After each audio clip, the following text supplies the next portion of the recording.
Hello friends, welcome to my channel. In this video we are going to control the speed of this DC motor with the help of this push button, okay, and L298N motor driver. And I will also discuss one major mistake people usually make while working with the push buttons. And that mistake is the floating input problem. Actually I first built this project without enabling the internal pull-up resistor of this Arduino Uno and by using this resistor, right? This resistor. So my motor speed was changing automatically on its own, right? And believe me, literally my first motor driver got damaged because of this mistake, because the IC get too much hot at that time. Okay, so I will discuss the solution of that problem. So first of all, let us start building the project. So first of all, let us know about this motor driver. You can control at max two motors from this driver. So these pins are for the motor 1 and these two pins are for the motor 2. And this pin, first pin is for the input power supply, this middle pin is for the ground, and this third pin is for the constant 5 voltage output. And these starting 3 pins are for the motor 1. The very first is for the speed control, the other two for the direction control, and the last 3 pins are for the motor number 2. Okay, so we are going to control only one motor, that is why we need only starting 3 pins. Okay, so let us connect the 3 wires on these pins like this. Okay, and let us connect the 2 wires for the motor 1. Now let us connect the push button on the breadboard. So we connect the push button like this. Okay. So there are 2 ways to connect the push button. The first one is this: connect one jumper wire to the one side of the push button and connect a resistor on the other side and using the negative rail of the breadboard, right? And connect another wire on the same side of the resistor using another jumper wire. And please note that one of these wire will be going into your digital pin and one of these wire will be going into your 5 volt supply. So the wire which is on the same side of the resistor will be going to your power supply, okay, and the jumper wire which is on the opposite side of the resistor will be go into your digital pin on the Arduino Uno. And please note that the resistor and the jumper wire which will be going into your digital pin will be on same side. Okay, you can see this jumper wire and this resistor is on the same side. So that is an important point to connect for the push button. Okay, so in the second type of connection of the push button, what we can do, we do not make use of this resistor.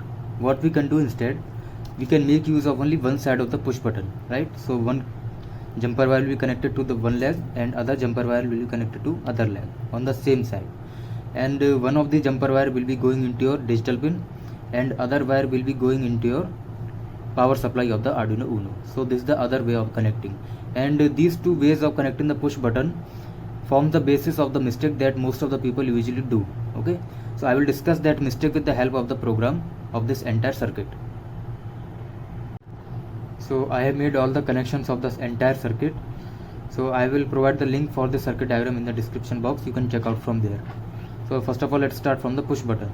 You have 2 wires here, purple and the orange one. So orange one I have connected in the 5 volt of the Arduino Uno, and purple wire is connected to the pin number 4. Okay, and these 3 wires of the motor driver are connected to the pin number 5, 6 and 7 on the digital side. Now let us move on to the power supply. So you can see the middle pin of the motor driver is for the ground. So the black wire is coming from the battery, which is a negative, and I have taken the white color wire from the ground itself. So this wire will be acting as a ground. Okay, and I have connected the 2 wires of the motor from this motor driver. Okay, and you can see this blue color wire, this is the power supply, that means the input power supply. So if you connect it here, you can see our entire circuit is on. Okay, and I have taken this blue color wire from the 5 volt power supply from this side, the third pin, and connected it in the positive rail of the breadboard. So I will provide the entire circuit diagram you in the description box. So let us start to upload the code. Now let us discuss about the code of our project. In this I am defining 4 pins. One is for the button and other 3 are for the motors. So enable is for the speed control, in1 and in2 are for the direction control. And this is a variable last button state because we need to compare the current button state and the last button state, right? So initially I am defining the last button state as high, and initially I am defining speed as 0. And with the each button press I am increasing the speed by value 51, right? This is the step size of the speed. So speed increase per press by value 51. And you know that 255 divided by the 5, right? So total number of presses will be 5 to achieve the maximum speed. But why I am defining here 255? Because when we use the analog write function, we are actually outputting the PWM signal, right? This analog write function, but not actually the analog signal, right? So that is why we are defining as a maximum value 255, because analog write function outputs the PWM signal and not the actual analog signal. So 0 corresponds to the 0% duty cycle of the PWM signal, and 255 corresponds to the 100% duty cycle, that is maximum speed. And this is the current button state, right? Current button state and the last button state. And most of the beginners don't use the external pull-up resistor in case of input, but sometimes they use external resistor in case of input pull-up, which is not required. And because of that, the behavior of your program changes abruptly, and sometimes in worst case, your component may get even damaged. So you need to keep in mind when do we use external resistor and when do not use, right? So the mistake that I was talking about in the starting of the video is related with the input and input pull-up. So what happens in the input mode, the external pull-up resistor is required. Okay. Now what is pull-up resistor? Basically it is a resistor which keeps the button pin as high by default until and unless you press that button. Okay. As soon as you press that button, the state of the button pin becomes low. But otherwise, if the pin is idle, it becomes high. And in the input pull-up, the Arduino's internal pull-up resistor is already enabled. So you don't require any external resistor to connect the. So you require line number 16, which has input pull-up in case of second type of connection of the push button, which I all. So you required line number 16, which has input pull-up in case of second type of connection of the push button that I have already showed you in the starting of the video.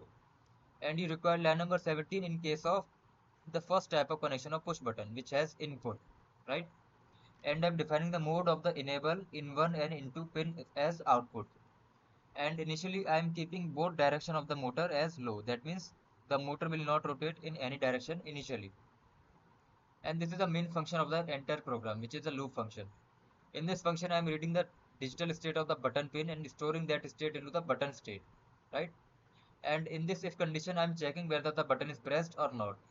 So on pressing the button, state will be low. Otherwise, on releasing the button, state will be high. So if the current state is low and the last state will high, that means the button is pressed. So I am increasing the speed by the step size, which is 51 here. And the speed is greater than 255, I am again resetting the speed as 0. Okay. So this condition will be executed only when speed is greater than 255. And I am writing this speed on the digital light of the enable pin. Okay, you can see I am writing the speed on the enable pin. And we are driving the motor in only one direction, that is why I am always keeping the into pin as low, right? And after some delay I am closing this condition, and in the outside the if condition I am updating the last button state with the current state button. Okay, so this is the complete program for our project. If you have any doubt regarding this project, you can comment down below, and we will meet in another video with the next topic. Till then, goodbye.